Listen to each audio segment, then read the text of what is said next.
नमस्कार बंधुरा केमन आছেন সবাই। आशा करी আপনারা খুব ভালো আছেন। আমার ফ্লেভারস অফ লাইফ চ্যানেলে আপনাদের সবাইকে স্বাগত জানাই। আজ আমি নিয়ে এসেছি একটি দুর্দান্ত রাইসের রেসিপি, এগ কর্ন রাইস। এটা ফ্রাইড রাইসের মতো হলেও কিন্তু পদ্ধতিটা একটু আলাদা। ফ্রাইড রাইসের মতো কিন্তু পদ্ধতিটা নয়, তাই পুরোপুরি রেসিপিটি দেখতে থাকুন। সামনেই পুজো, তাই এই রেসিপিটি আপনারা যে কোনো দিন বানিয়ে খেতে পারেন।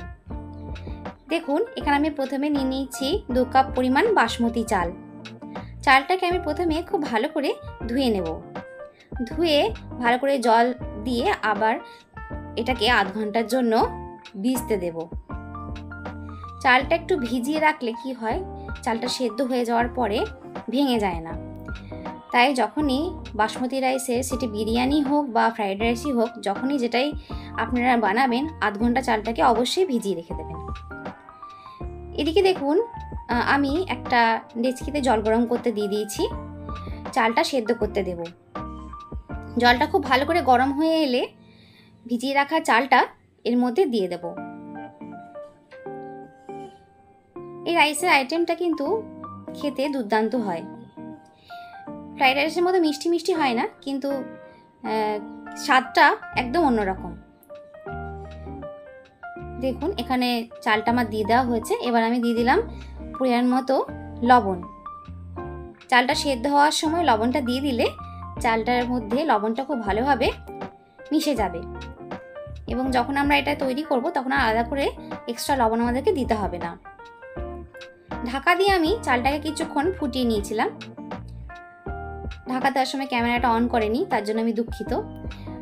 দেখুন, এখানে চালটা কিন্তু আমার 90% সেদ্ধ হয়ে গেছে। পুরোপুরি সেদ্ধ করব না, 90% সেদ্ধ করে নেব। এবার নামানোর ঠিক আগে আমি এখানে দিয়ে দিলাম বড় চামচের 1 চামচ মতো ভিনিগার, আর দিয়ে দেব একটুখানি সাদা তেল, ওই 1 চামচ মতো সাদা তেল। এতে কি হবে, যখন আমরা রাইসটা বানাবো বা ভাজবো তখন রাইসটা কিন্তু ভাঙবে না, আর তেল দেওয়াতে রাইসটা একটু ঝরঝরে হয়ে যাবে, একটার সঙ্গে একটা লেগে যাবে না। তাই একটু ভিনিগার আর একটুখানি সাদা তেল দিয়ে আমি ভাতটাকে খুব ভালো করে ঝরিয়ে নিলাম। ভাত থেকে মাঠটা খুব ভালো করে ঝরিয়ে নিতে হবে, এবং এটাকে একটুখানি বড় পাত্রের মধ্যে হাওয়ার সামনে মেলে রেখে দিতে হবে। এবারে দেখুন, আমি একটি কড়াই গরম করে নিয়েছি। এর মধ্যে আমি দিয়ে দিলাম 2 চামচ মতো সাদা তেল।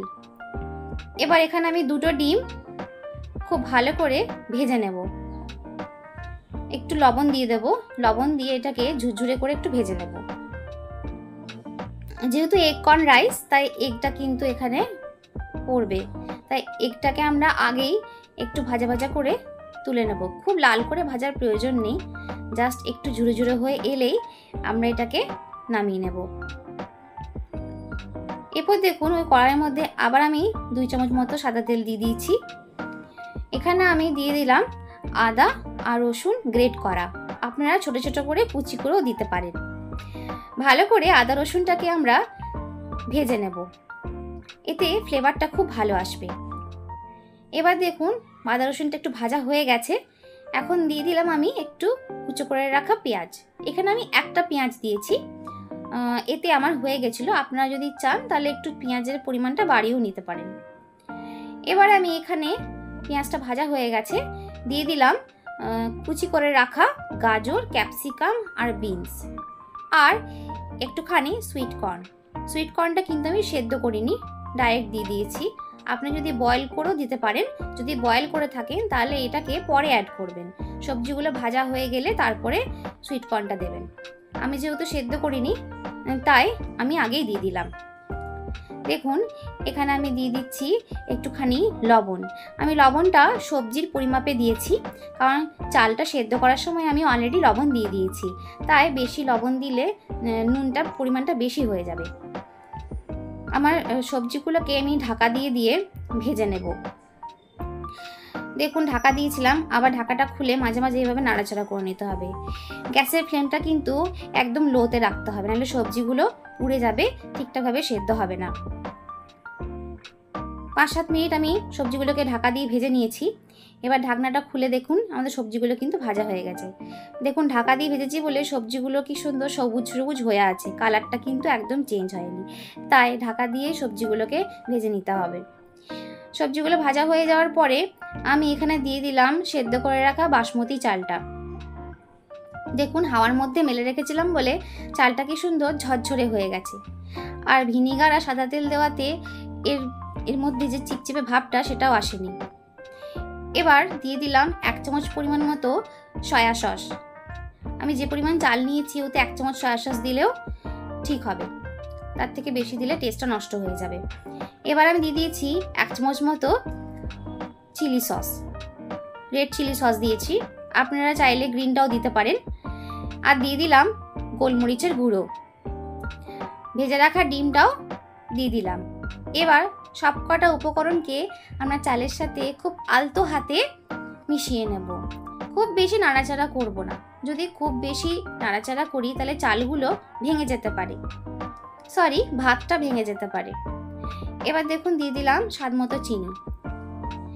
এটা যেহেতু অথেন্টিক একটি চাইনিজ ডিশ তাই এতে কিন্তু চিনি পড়ে না, তবে যেহেতু স্বাদের একটা ব্যালেন্স আনতে হয় তাই আমি চিনিটা একটুখানি ব্যবহার করি, এতে টেস্টটা খুব ভালো আসে। দিয়ে দিয়েছি ছোট চামচে 1 চামচ মতো লবণও। আমার মনে হলো লবণটা একটু কম হবে তাই দিয়েছি, আপনারা একটু টেস্ট করে নেবেন। এবার লবণ আর চিনিটা দিয়ে খুব ভালো করে নাড়াচাড়া করে এটাকে আমি কিছুক্ষণ ঢেকে দেব। 2-3 মিনিট ঢেকে দেওয়ার পরে ঢাকনাটা খুলে আবার এটাকে আস্তে আস্তে নাড়াচাড়া করব। ঢেকে দিলাম এই কারণে যেহেতু চিনি দিয়েছিলাম তো চিনিটা যাতে গলে যায় ওই জন্য আমি এটাকে ঢাকনা দিয়ে রান্না করে নিচ্ছি। দেখুন বন্ধুরা চালটা কিন্তু একটুও ভাঙেনি, ভাতটা আমাদের যেরকম ছিল লম্বা লম্বা সেরকমই আছে।